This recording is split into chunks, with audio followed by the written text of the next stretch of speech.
The Final Saga has currently gone on for around 3 years and 9 months, yet despite this, the main story of One Piece has progressed very little in this saga. The Straw Hat Pirates have not gotten any closer to finding the last road Poneglyph. The decades built-up final war has still not started, and most of One Piece's endgame players are still waiting for their turn in the spotlight. But rather than focusing on any of these bigger storylines, the manga has instead decided to hit pause and to dedicate an entire second backstory to one of the more minor Straw Hat crew members. Why is One Piece all of a sudden giving a character like Brook this much focus in the middle of its endgame when there's so many bigger storylines still to be solved? The answer is that it is not just Brook. The truth is that the Final Saga since the beginning has been full of this kind of writing, where Brook's flashback is only the latest in a series of side quests the saga has taken away from the main story. The current Elbaf arc actually began with what very much was this kind of a side quest, of the Straw Hats having an incredibly low-stakes adventure escaping a giant's playroom, involving moments like the crew fighting giant pets or navigating through a world made of Legos. When the crew finally reached actual Elbaf, these kinds of side adventures also only continued. For around the next dozen chapters, the crew went around the island doing inconsequential tasks, like interacting with the country's children, exploring an abandoned castle, or just getting hammered with the giants. When actual enemies appeared on the island, these were also not the long-awaited endgame enemies, but instead, completely new minor villains, characters who were on a level where they did not even want to fight someone as strong as Luffy. While all of these things were still relevant parts of the Elbaf arc story, it is inarguable that most of Elbaf's scenes have done incredibly little in moving forward One Piece's main story. While this is how the One Piece story has essentially always been like, this kind of writing is genuinely something very rarely seen in stories that are supposed to be nearing their end. In other battle manga, the final arcs almost always become solely focused on just the main plot between the main characters and the final antagonists. While these stories, just like One Piece, had also had their fair share of side adventures before, this kind of writing style almost always gets abandoned near the end, where the story instead shifts focus to creating as much closure as possible. This is also not something exclusive to manga, but is something that happens with virtually all long-running fictional franchises. So, why has Eiichiro Oda decided to be such an outlier, where even this deep into the Final Saga, he is still focusing so much on his story's side quests?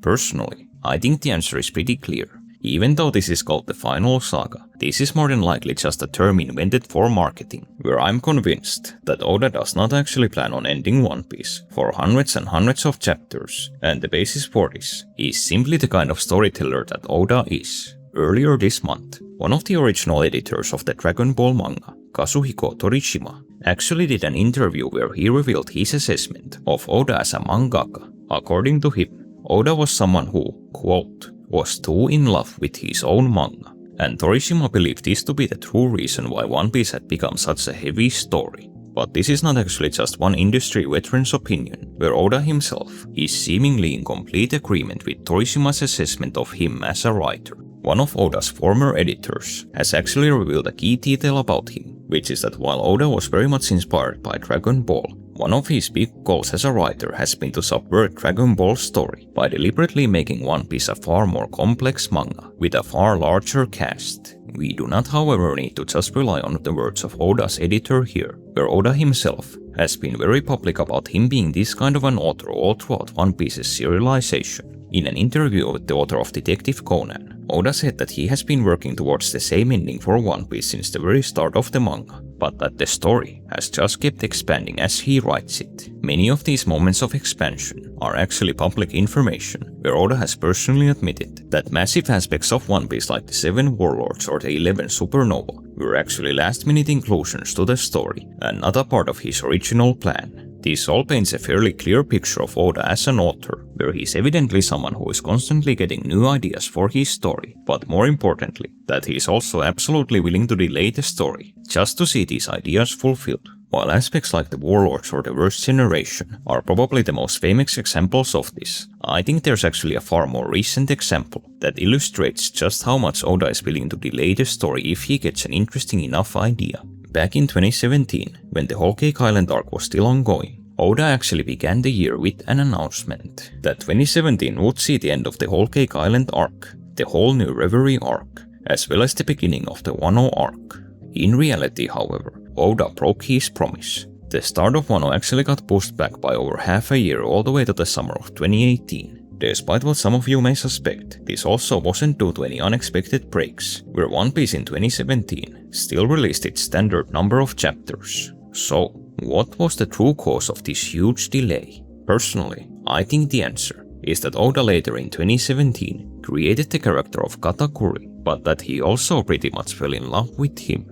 While this has never been publicly stated, I'm personally convinced the big fight between Luffy and Katakuri was one of Oda's additions to One Piece that he only came up just months before it happened. The evidence for this comes from Katakuri's original design. Oda's first draft of Katakuri is essentially an entirely different person compared to the one who actually appears in the manga. Katakuri's scrap design very much makes him come across as a minor goon of the Big Mom pirates, where he looks more similar to a henchman like Daifuku, rather than a foe who would end up giving Luffy his toughest fight to date in the entire story. The smoking gun for the idea that Katakuri wasn't originally planned to have a big role is that the key element of his character is completely absent from this design, where Katakuri's mouth was originally completely normal, and not something he ashamedly hid beneath a scarf. Considering this design, at least for me, the pieces of the puzzle click into place. Oda likely began 2017 thinking he could take the manga to Wano that year, but then later down the line came up with the entire story involving Katakuri, and just like with so many other ideas, Oda decided to include it in the manga, which then led to his original plans being pushed back by more than half a year, all because of this one Katakuri-sized side quest. I'd also argue that the same man who was willing to delay his story by half a year in 2017 is also very much still the same man in 2026, where I don't think that Oda has changed at all as a writer, and that he will keep expanding the One Piece story just like this all throughout the Final Saga.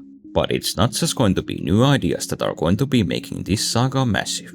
Right before the start of the Final Saga, Oda actually did another interview where he revealed that it was his plan to still throw every single mystery he'd hidden in the One Piece world. In light of this interview, Brook getting his second flashback is not actually that surprising. Brook's original home country and his time before he became a pirate are mysteries the manga set up all the way back during his introduction in Thriller Bark, meaning that this very much was one of the mysteries that Oda had promised to reveal in this saga. But it's hardly the only one. I think that much of the reason why One Piece's main story has in the Final Saga not progressed as much as fans might have expected is because so much time in this saga has been spent on delivering payoffs to mysteries that were set up years or even decades ago in the prior story. The Egghead and Elbaf arcs have so many moments and storylines that are actually answers to things the manga flirted with previously. So, Oda is clearly a writer who cannot help himself and is trying to fit as much content into his manga as humanly possible. But I would next like to discuss what this actually means for the Final Saga as a whole, and why it genuinely could end up going for over 1000 chapters. Based on what I've covered in this video, I think there are 3 big forces at play that could lead to the Final Saga literally ending up longer than the entirety of the prior story. The first is actually the most obvious one, which is that One Piece still needs to finish all of its active storylines. This by itself should take years of work, where the climactic battle for the One Piece treasure has been set up to be this story's version of a world war involving a myriad of different factions, and the manga has already shown that even smaller One Piece wars can take dozens upon dozens of chapters. The second reason is what Oda himself said, which is his personal mission to answer every hidden mystery in this world. This can evidently be something that also ends up taking a ton of focus from the story, where for example, one of these mysteries that was revealed in this arc was the full introduction of Skopper Gaban, who has since this introduction gone from a random guy on Roger's ship to a mainstay member of the One Piece cast. The third point is also what I personally think is going to extend the story the most, which is Oda simply coming up with completely new ideas and deciding to include them in the story, even if it's going to take months away from his schedule. We've already arguably seen this several times in the Final Saga, where the God's Knights are for example now one of the biggest factions in the whole story, even though they were literally mentioned only once before the saga even started. Even in isolation, any of these 3 points would make the Final Saga massive, but with all 3 of them at play, at least for me, the idea of 1000 chapters goes from being possible to actually being probable. Except for one point.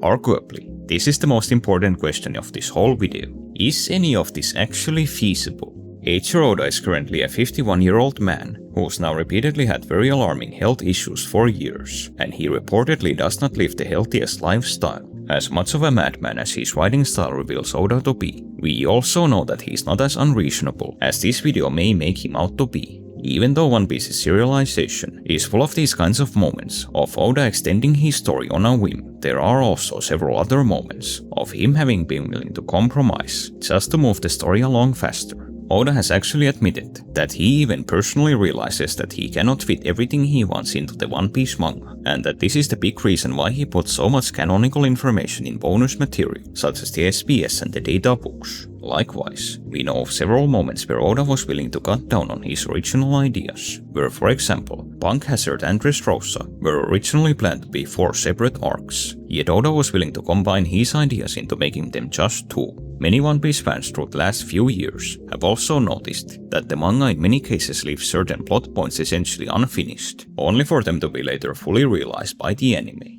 My own humble interpretation of what could be going on behind the scenes is that Oda might actually be in a constant tug of war with his own desires, his team, and his bosses, over including all the details he wants in the manga, but still knowing that he constantly needs to push the story forward. Realistically though, I think most of the evidence suggests that Oda actually lets his desires win most of the time. I've already brought up a lot of examples in this video, but if you start looking, it is genuinely nuts just how many big characters and events from the story Oda has actually admitted were never truly planned. Even though this is the Final Saga, and even though Oda is not getting younger and has repeated health scares, I think the proof is still right in front of our eyes, where side quest Peace is still alive and well in 2026, and I don't think this will ever change. Naturally, the one thing I didn't bring up is that there's no way I could possibly predict whether Oda's health can actually carry One Piece to the finish line. While there are other mangaka who still manage to work into their 80s, there's also others who literally died while being around Oda's age, and as Oda is seemingly not taking the best care of his health, who can really say how long he can continue working? I don't however want to end on a negative note, so I'll instead give my rather positive take on this whole matter. I don't personally have any problems with Oda taking his time with the story. Honestly, I'm far more invested in One Piece being a good story than I am in its reaching its ending. I also think the only real way One Piece remains fun to read is if the author is allowed to write what they personally find interesting, even if it delays the main story. But really, even if One Piece ended tomorrow, it's personally already given me enough to be satisfied. I guess it would be pretty rich of me specifically to blame Oda for writing too much, when my last video about Imu's true body was 40 minutes long, which by the way, you can watch by clicking here, since YouTube at least told me that the viewers of this channel really liked it. Huge thanks to all my members for still supporting me. I sure hope this video got out sooner than the last one, and I hope I finally have time to focus on this channel again this summer. Final thanks to everyone who watched this video all the way to the end.